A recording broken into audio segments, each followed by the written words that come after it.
morning of the first Tuesday in November. This is an American city.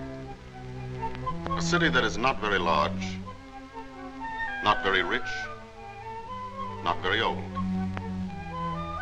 It is situated in the western part of the United States, in California. Its name is Riverton. The woman in the car is Mrs. Dawson, one of Riverton's 15,000 residents. She is principal of public school number 2. But today there will be no classes held here, for this is election day.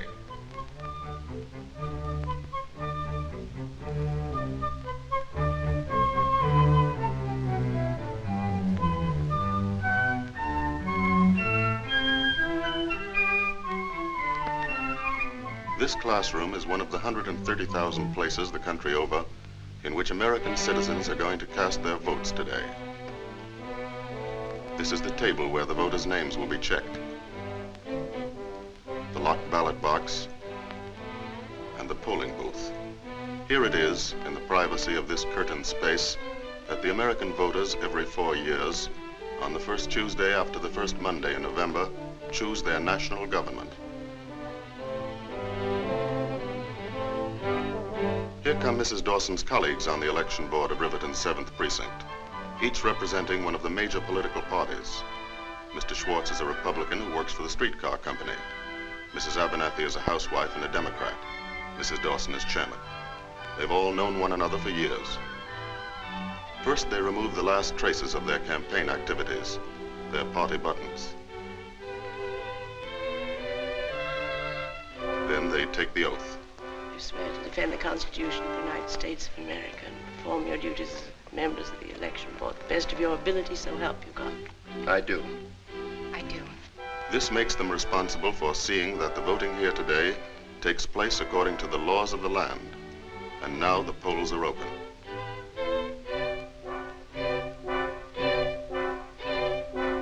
Here comes the first voter.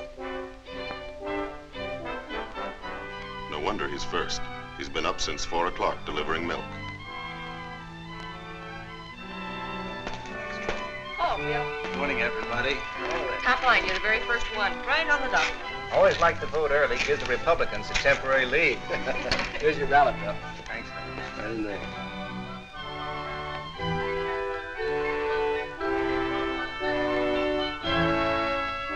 That's as far as we can go. Remember, this is a secret vote. No one ever sees another person mark his ballot. However, if we did have miraculous powers, and if we were able just this once to follow Bill Johnson, this is what we'd see. He votes first for the chief executives, the president and vice president of the United States.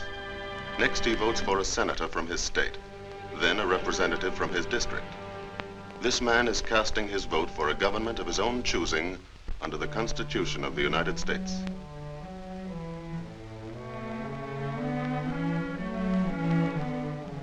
This is the way it's set up. There are 3 branches of the United States government: the executive branch, or president, the legislative branch, or Congress, and the judicial branch, or Supreme Court. The duties of each branch are established in the Constitution. Let's see how they work. The president is the executive head of the nation. He initiates all important policies, such as treaties with other governments and the conduct of national affairs. He is the commander-in-chief of the Army and the Navy, an important consideration in a wartime election. The vice president is the president's legal successor. The president keeps him informed on matters of state and policy. The vice president, by custom, sits as a member of the president's cabinet. The cabinet members are the heads of the executive departments of the government, such as the State Department, War Department, Treasury Department, Department of the Interior, of Labor, Commerce, and so on. The cabinet advises the president on matters of policy. The powers of the president and his helpers are limited, for this is a government not of men, but of laws, based upon the Constitution. Congress makes the laws. It is a parliament which, unlike many democratic parliaments, has no direct connection with the executive branch. This branch of the government is made up of two houses, the Senate and the House of Representatives. A law may originate in either house, but must be approved by both of them. When a bill is passed by both houses, it is sent to the president. If the president also approves the bill, he signs it. It then becomes law. The president may veto a bill passed by the Congress. But Congress may still, by a 2/3 majority, make the bill law. Although the chief responsibility of Congress is that of making laws, certain other responsibilities are delegated to the two houses. In the Senate, or upper house as it is called, each of the 48 states in the nation is represented by 2 elected members, making a total membership of 96. Small states and large have equal representation in the Senate. The Senate has 2 important functions aside from its lawmaking duties: to pass on important presidential appointments and to approve or reject all treaties with other nations initiated by the president. When a treaty is under consideration, the members of the Senate express their opinions, either of approval or of disapproval, and then a vote is taken. If 2/3 of the Senate approves of the treaty, it is in effect. In the House of Representatives, or lower house, each of the 48 states is represented in proportion to its population. The more populous of the states have the greater number of members in the House of Representatives. All measures dealing with the appropriation of money for the nation's use originate and are controlled in the lower house. The money appropriated is turned over to the president for expenditure. And the president, with the aid of the cabinet, spends the money in the manner decided upon by the Congress, whether it be for purposes of peace or of war. Although the Congress of the United States makes the laws of the land, its powers are also limited by the Constitution. As a check on both executive and legislative branches of the government, there is a third branch, the judicial. The Supreme Court, whose members are appointed for life by the President. The Supreme Court protects the Constitution from violation by congressional laws or executive orders. The 3 branches, executive, legislative, and judicial, each with some power, none with all the power, check and balance each other in the manner intended by the framers of the Constitution, so that the ultimate power rests always in the hands of the voter, Bill Johnson.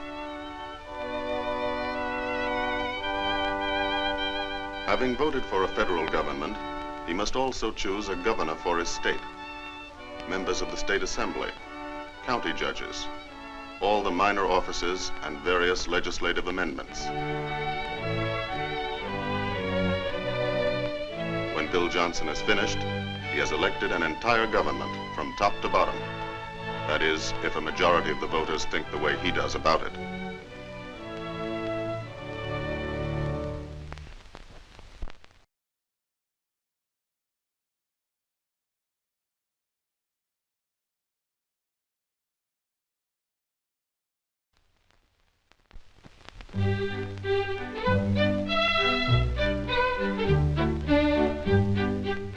It's not only here in Riverton that the voting is heavy today. All over the country, people are conscious of the momentous issues facing their nation and the world.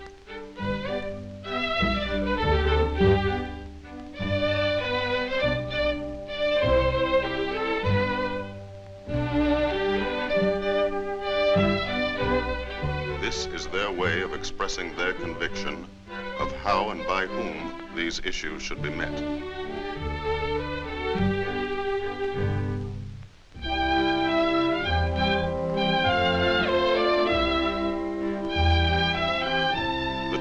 Presidential candidates vote like all the other citizens. One of them in New York City describes himself as a lawyer. The other, up in the country where his home is, gives his occupation as farmer. For those who cannot come to the polls, an absentee ballot is provided, and the voting is supervised by the local notary. This is the same kind of ballot that in this wartime election is sent to members of the armed forces at home and abroad.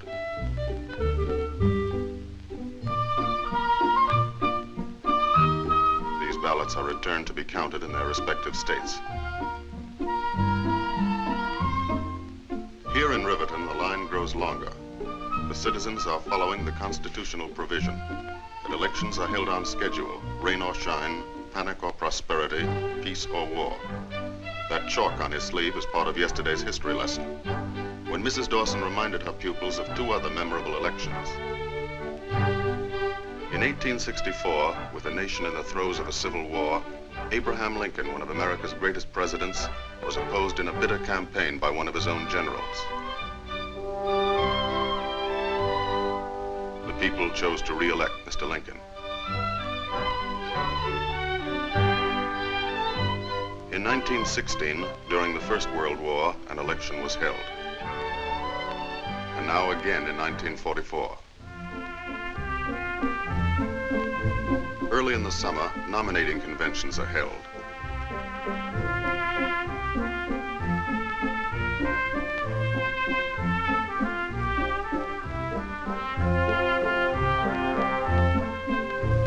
At these traditionally noisy political jamborees, the chosen delegates of each major party meet to select a candidate for the presidency and the vice presidency of the United States.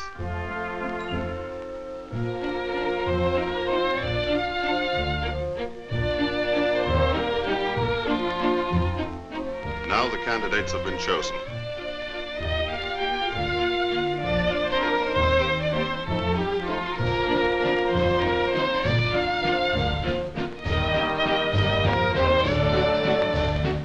And the campaign is on, from president to local sheriff.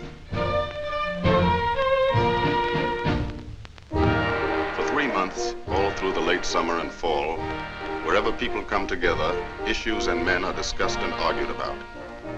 Some feel that this isn't altogether a good thing, that a lot of time and energy are wasted this way. It may be, but that's the way Americans like to do it. They like to feel everybody has a right to speak and is interested enough to do it. Even the small fry. Every attempt is made by all parties to influence the people's thinking.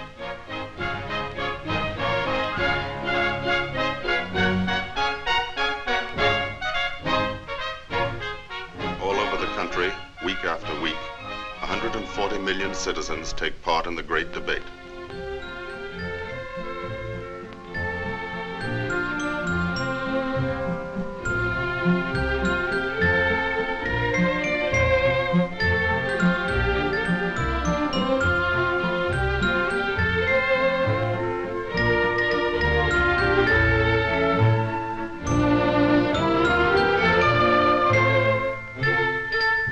Business, professional, and civic groups endorse one candidate or the other.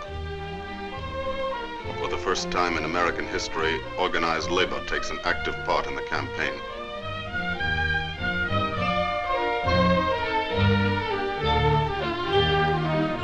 Radio plays a greater role than ever. Time on the air is paid for by all parties and distributed evenly among them, giving the party in office no advantage over its opponents.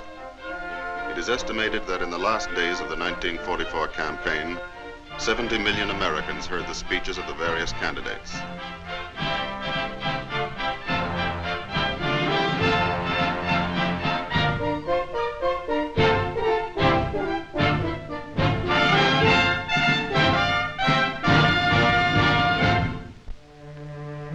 Now all that is over, the heat and excitement. The votes are cast, and Americans have agreed to accept the will of the majority, whatever it may be. Apparently, even the younger generation has declared peace. Now the election board begins its last duty, the counting of the votes. The figures are checked and double-checked.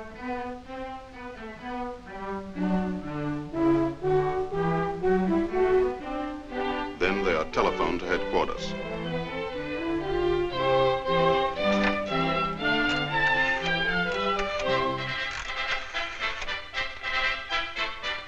Hello?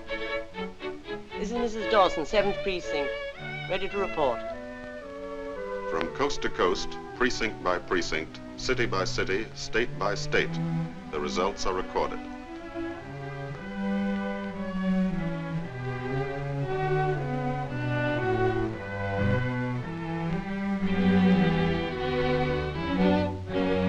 All over America tonight, the people are waiting to learn whom they have chosen to govern them for the next 4 years.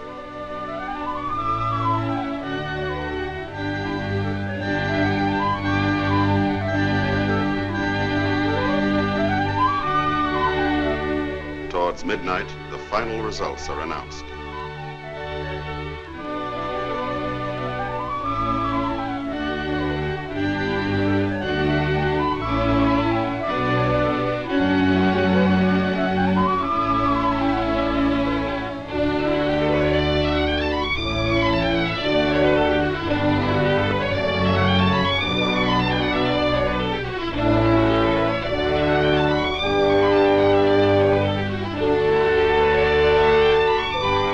A nation of 140 million has elected a government.